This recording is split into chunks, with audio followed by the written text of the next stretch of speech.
I should be writing number 426. Well, I should be writing. I should be working on my craft. I should be writing. I should be submitting my next draft. But I'm sitting home watching Doctor Who. Hi there, welcome to I Should Be Writing, the podcast for wannabe fiction writers. I'm your host, Mur. And if you're curious about my stance on the latest Medium article having to do with being handed a big bag of money for publishing and losing it because you don't know what to do with a big bag of money, most of the hot takes on the internet are what you should read, but Matt and I have a Ditch Diggers episode coming up soon that will cover what to do with your first advance. Because, again and again, even the best MFA programs teach you the art and not the business. And I don't know who teaches the business. I don't know if that's taught anywhere, which is why I have the podcast Ditch Diggers with my friend Matt. But that's not what I'm going to talk about today. I'm just telling you that's coming up, depending on when I can get it edited and posted. Today, I want to talk about agents, because somebody sent me a good question, which was, what if I write in more than one different genre? Should I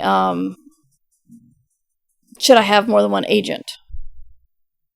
And there may be some disagreements to this, but on the whole, no, you should not.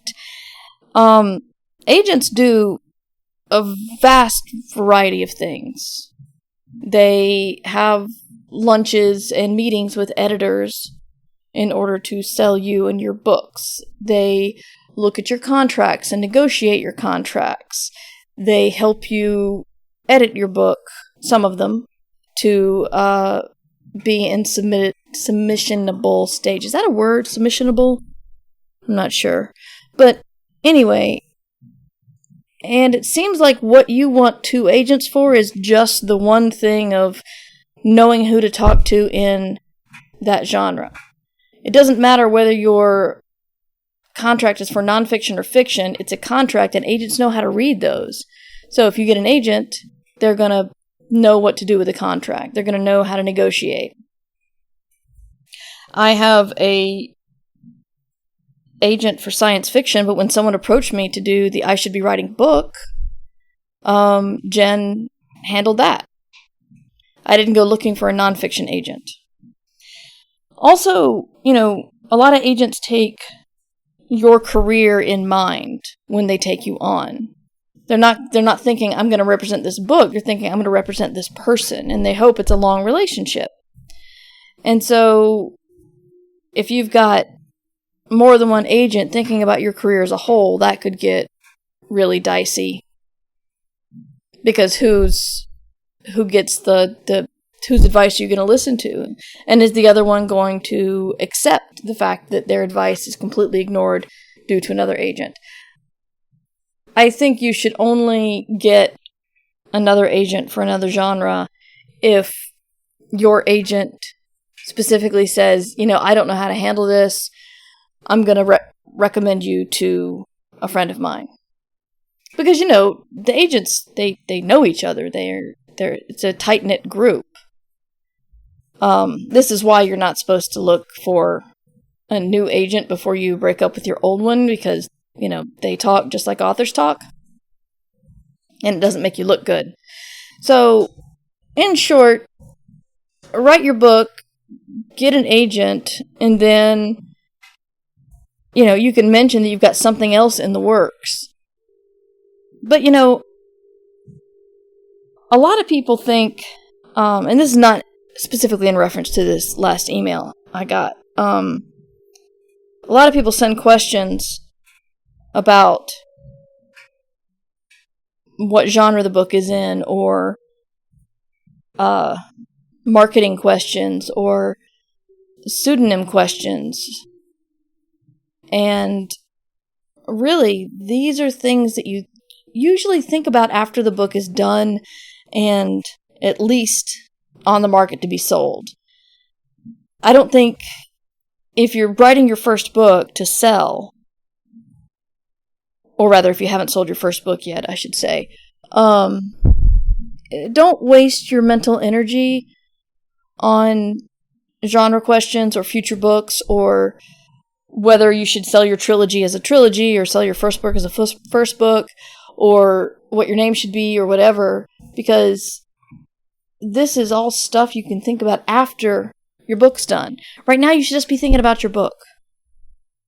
And hopefully by then you'll have an agent to represent you, and you can work out with them the answers to these questions. I'm not saying I don't like to answer, and I'm not saying my answers are wrong. I'm just saying that the best person to answer this will be your agent when you work with one. If you're going to be self-publishing, that's a different topic. I guess we could cover that someday. But overall, right now, if you're trying to sell your book to a publisher and you're trying to get an agent to work with, just worry about the book. Worry about the book. The start, the finish, the middle. And speaking of which, someone on Twitter asked, at what point do you start submitting your book? And agents, as far as I know, they kind of hate it when you submit a book and they get excited about it, like the first 50 pages, and they want to read the rest and they hear it's not done. Writing the first good 50 pages, that's a challenge, but it's much easier than writing a whole book. So you can make 50 pages shine and then realize you don't know how to properly build suspense or properly bring off a climax or properly close the book. So you need to prove all of that. So with fiction, you need to have the book done before you query the agent. And yes, I know Paula Hawkins sold Girl on a Train with just a pitch, and she was a completely new writer, but that is the outlier, not the reality for most of us. Turned out to be a pretty good book, though. And I guess that's it for me. I'll be back online to talk to you tomorrow. If you have any questions, you can @ me on Twitter, Mighty Mur. You can email me, mightymur@gmail.com, and the website is murverse.com. You can support the Patreon at patreon.com/mightymur, and I'll be sending a Discord invite to you new supporters later today. The new supporters at $5 and above. Thank you all very much. And I will talk to you tomorrow. And until then, you should be writing. Remember, you can support the show at patreon.com/mightymur.